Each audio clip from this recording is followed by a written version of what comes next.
겉보기엔 절대 못 들어갈 것 같은 철옹성 같은 시장이 있습니다. 그런데 만약 그 시장을 합법적으로 해킹하는 방법이 있다면 어떨까요? 오늘 바로 그 비밀을 파헤쳐 봅니다. 자, 한번 상상해 보세요. 시장 규모가 200조 원이 넘어요. 그런데 이 시장이 처음부터 당신은 들어오지 마세요 하고 빗장을 걸어 잠그도록 설계되었다면요? 이게 그냥 상상이 아니에요. 진짜로 수많은 기업들이 매일 부딪히는 현실입니다. 그런데 말이죠. 아무리 단단한 벽이라도 어딘가에는 숨겨진 문이 있는 법이잖아요. 그리고 누군가는 이미 그 열쇠를 찾아냈어요. 오늘 우리가 바로 그 열쇠, 그 비법을 알아볼 겁니다. 좋습니다. 그럼 도대체 왜 우리가 이 높은 벽을 굳이 넘으려고 하는 걸까요? 이유는 아주 간단합니다. 이 시장의 가치가 어마어마하거든요. 네, 바로 이 숫자입니다. 200조 원. 대한민국 공공조달 시장의 연간 규모가 무려 200조 원이에요. 정말 상상하기 힘든 숫자죠.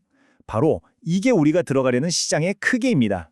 근데 이 시장이 왜 이렇게 매력적이냐면 한마디로 안전자산 같은 거예요. 보통 시장은 경기가 나빠지면 같이 휘청거리잖아요. 그런데 여기는 정부 예산으로 돌아가니까 그런 거 없어요. 수요가 그냥 꾸준합니다. 안정적이에요. 기업 입장에서는 이거만큼 좋은 기회가 없죠. 자, 구체적으로 오늘 우리가 파고들 물티슈 시장을 한번 볼까요? 전 세계적으로도 매년 4.3%씩 꾸준히 크고 있고요. 국내 시장만 해도 2조 8천억 원 규모로 아주 안정적입니다. 정리하면 뭐냐?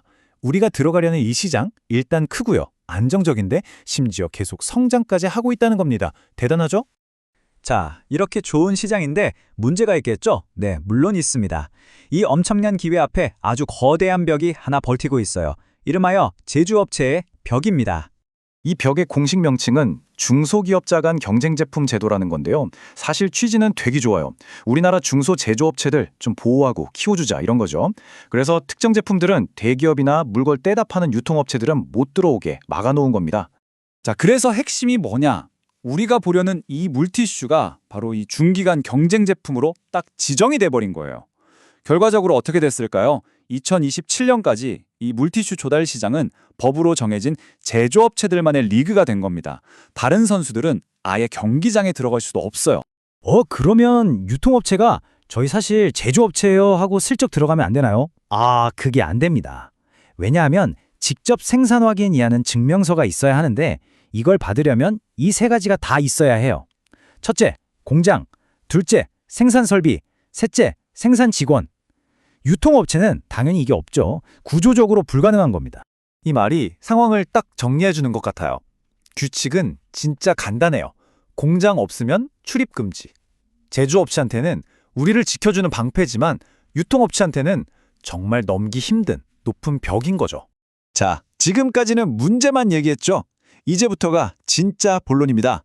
이 철옹성 같은 요새를 그것도 아주 합법적으로 열 수 있는 세 가지 열쇠를 지금부터 공개합니다. 첫 번째 열쇠는 바로 벤처나라입니다. 이게 뭐냐면 조달청이 운영하는 일종의 스타트업 전용 마켓이에요. 일반 나라장터랑 가장 큰 차이가 뭐냐면 바로 이거, OEM이 허용된다는 겁니다. 원래는 무조건 직접 만들어야 되잖아요. 그런데 여기서는 특정 조건만 맞으면 공장 없이 남의 공장에서 만든 제품, 즉 OEM 제품을 팔 수 있게 해주는 거예요. 이게 정말 중요한 거의 유일한 예외라고 보시면 됩니다. 자, 그럼 이 엄청난 예외 혜택을 누가 받을 수 있느냐? 몇 가지 조건이 있는데 다 잊으셔도 돼요. 딱 하나만 기억하세요. 바로 청년 기업입니다. 만약 우리 회사 대표님이 만 39세 이하다 그러면 끝난 겁니다. 공장 없어도 돼요. OEM으로 제품 만들어서 우리 브랜드 붙여서 벤처나라에 올리고 공공기관에 팔 수 있는 거예요. 이게 진짜 황금 열쇠인 거죠. 두 번째 열쇠로 넘어가 볼까요? 이번 전략은 뭐냐면 큰 싸움을 피하고 작은 틈새를 노리는 거예요. 비유하자면 레이더에 안 잡히게 낮게 날아가는 스텔스기처럼 움직이는 거죠. 보시면 전체 계약 중에 10% 정도는 2천만 원이 안 되는 작은 계약들이에요. 근데 이 소액 계약에는 아주 중요한 허점이 있습니다. 보통은 복잡하게 여러 업체가 경쟁 입찰을 해야 하는데 이 정도 금액은 담당자 재량으로 그냥 한 군데서 견적받고 바로 계약할 수 있거든요. 이럴 땐 직접 생산 증명서 있으세요? 이런 까다로운 것보다 빨리 납품 가능하세요? 이게 더 중요할 수 있다는 거죠. 바로 이 지점을 파고드는 겁니다. 자, 마지막 세 번째 열쇠입니다. 이 전략은 협력이에요.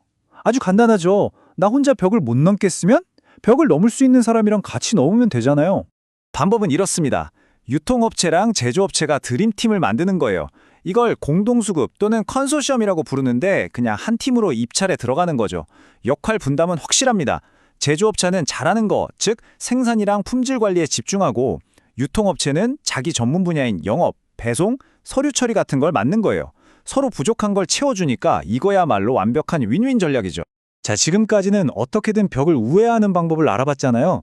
그런데 이제부터는 관점을 바꿔보겠습니다. 아예 벽을 넘어서 경기장 안으로 들어가는 궁극의 전략, 바로 아웃사이더에서 인사이더가 되는 법입니다. 궁극의 해법은 네, 맞습니다. 내가 직접 제조업체가 되는 거예요. 아니, 그게 어떻게 가능해? 싶으시죠? 네, 생각보다 할만합니다. 막 수천 평짜리 거대한 공장을 지으라는 게 아니에요. 작은 창고 같은 공간 하나, 중고기계 몇 대, 그리고 직원 딱 한 명만 있어도 시작할 수 있어요. 이걸로 직접 생산 확인을 받아내는 게 목표입니다. 물론 쉬운 길은 아니겠죠. 하지만 이 과정을 다 거치고 나면 뭘 얻게 될까요? 바로 200조 원짜리 시장의 자유이용권입니다. 더 이상 꼼수나 우회로를 찾을 필요가 없어요. 그냥 정문으로 당당하게 들어갈 수 있게 되는 거죠. 자, 그런데 이거 다 그냥 이론 아니야? 실제로 이렇게 하는 데가 있어? 하고 궁금하실 거예요. 그래서 준비했습니다.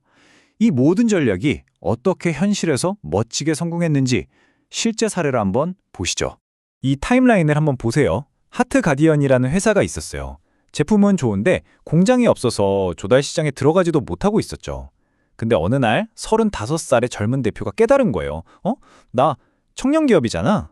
그 순간 황금 열쇠를 발견한 거죠. 바로 친환경 제품을 개발해서 벤처나라에 올렸고 결과는 대박이 났습니다. 주문이 폭주했죠. 그리고 더 대단한 건 거기서 번 돈으로 2년 만에 진짜 자기들 제조 라인을 사버렸다는 거예요. 완벽하게 아웃사이더에서 인사이더로 변신한 거죠. 오늘 이야기 결국 이겁니다. 시스템은 분명 우리 앞에 높은 벽을 세워놨어요. 그건 사실입니다. 하지만 동시에 그 벽 어딘가에는 분명히 열쇠를 숨겨놨다는 것도 사실이죠. 결국 선택은 우리 몫입니다. 눈앞의 벽만 보고 포기할 것인가, 아니면 어떻게든 그 숨겨진 열쇠를 찾아 나설 것인가.